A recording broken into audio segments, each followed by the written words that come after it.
Bienvenue pour cette nouvelle séquence des paroles de la vie éternelle avec Marc Joseph. Nous sommes aujourd'hui le 2 janvier 2024.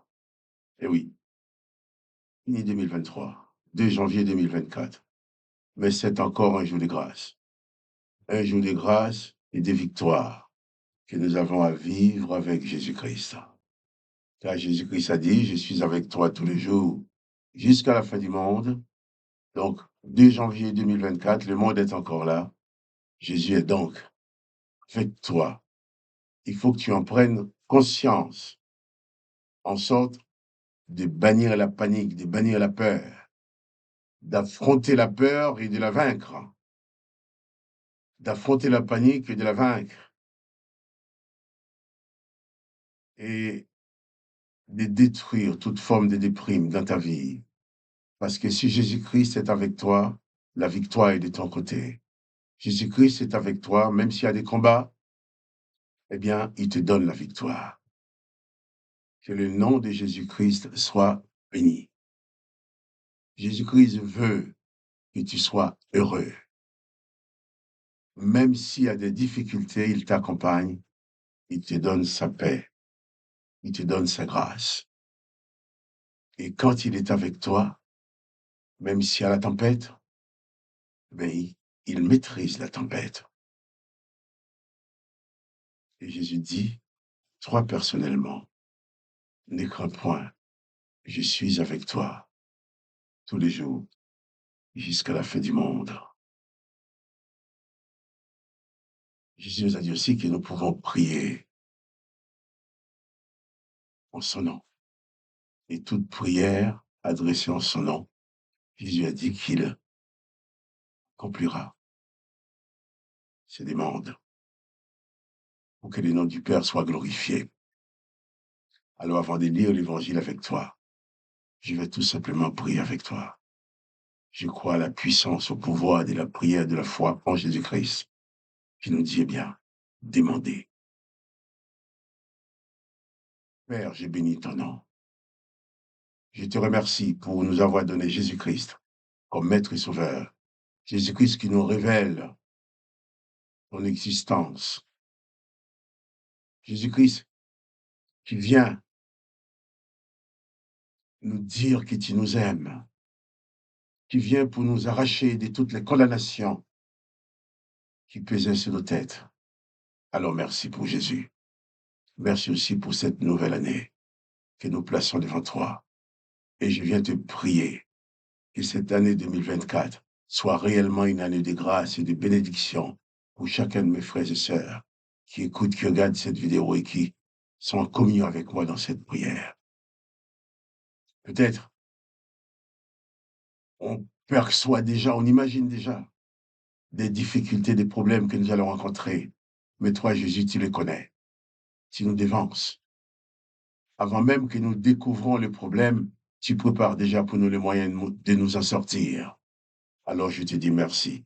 Je te fais confiance. Et je bénis ton nom pour mon frère, pour ma sœur, parce que tu es son sauveur. Et tu lui apportes ta délivrance, papa. Merci, Père, dans le nom du Seigneur Jésus-Christ. Amen. Nous allons continuer notre lecture dans l'évangile de Jean, chapitre 5. Et cette fois-ci, nous allons lire à partir du verset 19, ou même le verset 18, il nous dit que les gens, les religieux de l'époque, à cause de cela, les Juifs cherchaient encore plus à faire mourir Jésus, non seulement parce qu'il violait le sabbat, mais parce qu'il appelait Dieu son Père, se faisant égal à Dieu. Verset 19. Écoutez bien ce verset, écoute bien ce verset, c'est très important. Jésus reprit donc la parole et dit, en vérité, en hébreu, je disais Amen, Amen, en vérité, je vous le dis, le Fils ne peut rien faire de lui-même. Il ne fait que ce qu'il voit faire au Père. Et il dit aussi, tout ce que le Père fait, le Fils aussi le fait pareillement. Je relis ce verset. Jésus reprit la parole et leur dit, en vérité, je vous le dis, Le Fils ne peut rien faire de lui-même, il ne fait que ce qu'il voit faire au Père. Et tout ce que le Père fait, le Fils le fait aussi pareillement. Ces Juifs, ces religieux qui voulaient tuer Jésus ne connaissaient pas le Père, ils connaissaient l'Éternel. Alors, mais quand Jésus leur parle du Père, ils ne pouvaient rien comprendre. Et Jésus va leur dire, Amen, Amen, en vérité, moi, les fils, je ne fais rien de moi-même. Je fais que ce que je vois faire mon Père. Jésus vient agir dans ce monde selon le cœur du Père. Là où l'Éternel a demandé de tuer le pécheur, Jésus vient avec le cœur du Père pour libérer le pécheur, pour pardonner, pour délivrer. Et Jésus va dire ceci qui est important. Il est important de réfléchir dessus.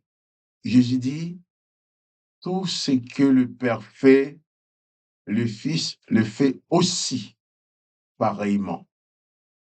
Tout ce que le Père fait, le Fils le fait aussi pareillement. Et ce verset doit nous poser la question, doit nous amener à nous poser la question sur l'identité de ce Père dont parle Jésus. Dans Luc chapitre 10, je crois verset 21 ou 22, Jésus va dire aussi, personne ne connaît qui est le Père. Personne ne connaît qui est le Fils, si ce n'est le Père, et personne non plus ne connaît qui est le Père, si ce n'est le Fils, et celui à qui le Fils veut le révéler. Ces religieux-là, avec leur Shabbat, ils connaissaient l'Éternel, mais ils ne connaissaient pas le Père. Et Jésus arrive avec une autre identité. Jésus va même leur donner l'exemple, disant, tout ce que le Père fait, le Fils fait pareillement. Le Fils le fait aussi pareillement. Donc, si nous voulons nous donner le droit de réfléchir et de comprendre, sans nous enfermer dans la religion, nous allons nous poser la question. Qui est donc ce Père dont parle Jésus-Christ? Jésus-Christ dit tout ce que le Père fait, lui, le Fils, il le fait aussi pareillement. Bon, voilà. Les religions nous disent que le Père de Jésus, c'est l'Éternel des armées. Maintenant, Jésus, surtout Jésus, a appuyé en disant en vérité, c'est pas un mensonge. Donc Jésus n'a pas menti, Jésus ne ment pas. Mais il dit tout ce que le Père fait, lui, le Fils, il le fait aussi pareillement. Posons-nous la question. Dans les comportements de Jésus-Christ, qu'est-ce qu'il a fait comme l'Éternel des armées? Oui. Essaye de trouver dans le comportement de Jésus-Christ quelque chose qu'il a fait comme l'Éternel des armées, les dieux du Shabbat. Moi, personnellement, quand je cherche, je trouve aucune. Rien. Mais j'ai dit tout ce que le Père fait, le Fils le fait aussi pareillement. Donc, et dans les prières de Jésus-Christ, Jésus-Christ n'a jamais prononcé le nom d'Yahvé, jamais prononcé le nom de l'Éternel. Il dit toujours Père. Et on prendra même les textes de l'apôtre Paul, quand il écrit, il va dire que la grâce et la paix vous sont données de la part de Dieu, le Père de notre Seigneur Jésus-Christ. Il n'a pas prononcé le nom de l'Éternel non plus. Oh, ces chefs religieux qui servaient l'Éternel,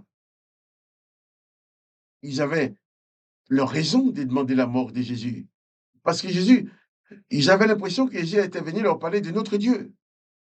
Effectivement, dans toutes les prières de Jésus, même devant le tombeau de Lazare, ou sur la croix, ou n'importe où, Jésus aurait pu prier comme Salomon, éternel Dieu grand et redoutable. Non, Jésus n'a jamais prononcé ces mots-là dans sa prière. Il dit seulement Père. Jésus va dire demandez au Père en mon nom. Jésus nous a laissé notre nom à qui adresser nos prières. Et quand tu adresses ta prière, tu dis adresse ta prière à l'Éternel des armées. Tu le fais toi-même, mais Jésus n'a pas demandé de le faire. Jésus a demandé de s'adresser au Père. Et Jésus dit, tout ce que le Père fait, le Fils le fait aussi pareillement. Et nous sommes obligés de constater que Jésus-Christ ne fait rien comme l'Éternel des armées. Nous allons revenir sur ces sujets demain matin. Mais je vais dire seulement, quand nous adressons nos prières à Dieu, nous adressons nos prières, nous lançons nos prières dans le domaine spirituel, dans le domaine des esprits. Dieu est esprit. Or, nous ne maîtrisons pas le monde spirituel. Bien sûr, nous essayons de comprendre.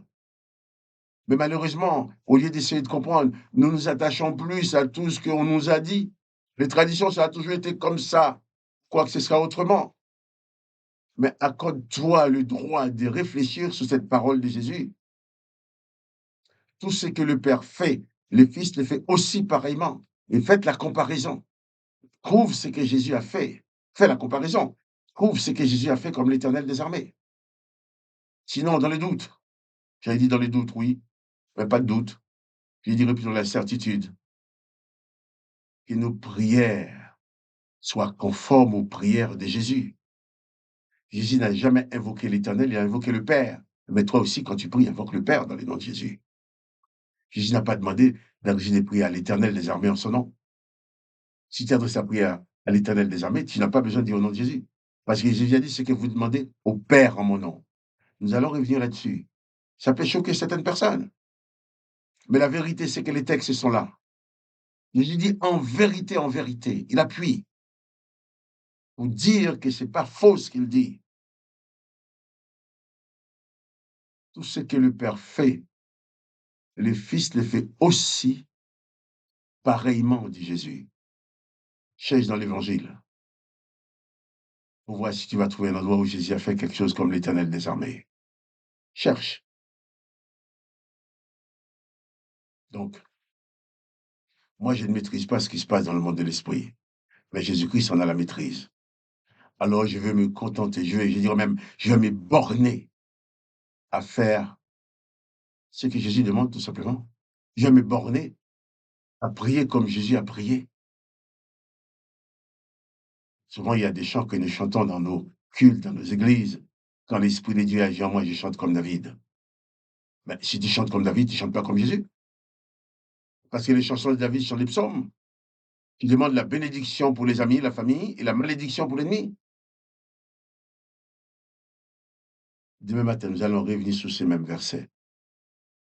Mais je te demande, prends le temps de réfléchir. Les textes sont là, d'instruire, pour nous instruire. Jésus dit, tout ce que le Père fait, le Fils fait pareillement. Ça nous permet, ça nous permet de bien diriger nos prières vers le Père de Jésus-Christ en tant que disciple de Jésus et de le ressembler dans nos prières également. Tout ce que le Père fait, le Fils le fait aussi pareillement. En vérité, le Fils ne fait rien de lui-même. Il ne fait que ce qu'il voit faire au Père, dit Jésus. Toi aussi, sois un disciple accompli de Jésus. Jésus dit, tout disciple accompli sera comme son maître. Si tu veux être un disciple accompli de Jésus, mais prie comme Jésus. Adresse tes prières exclusivement au Père. Car les autres mots, les autres noms que tu vas citer, tu ne connais pas quelle entité qui se trouve derrière. Mais quand je m'adresse au Père, je sais bien que l'entité avec qui je lance ma prière, c'est le Père de Jésus-Christ. C'est lui qui sauve, qui pardonne. C'est lui qui délivre du péché. Que le nom de Jésus-Christ soit béni. Nous allons revenir sur ces versets demain matin. Et toi aussi, tu sois béni. Quant à moi, Marc-Joseph, je te dis, eh bien, pas de panique. Jésus-Christ est avec toi. Fais tous tes efforts pour caler ta vie sur le modèle de Jésus-Christ. Et c'est ça l'important. Jésus-Christ est le seul qui nous accorde la vie éternelle. Lui, c'est le modèle que nous avons. Et il fait tout comme le Père. Essayons de faire comme lui. Comme ça, toi, moi, nous aussi, nous pourrons ressembler au Père comme Jésus. Si cette vidéo t'intéresse, si tu l'aimes, clique sur j'aime comme ça va permettre à d'autres personnes de se voir proposer cette vidéo. Que le nom de Jésus-Christ soit béni. Et toi aussi, tu sois béni. Alors, quant à moi, je te dis bien, à demain. Nous allons revenir sur ce même texte demain matin. Sois béni et pas de panique. Jésus-Christ est avec toi.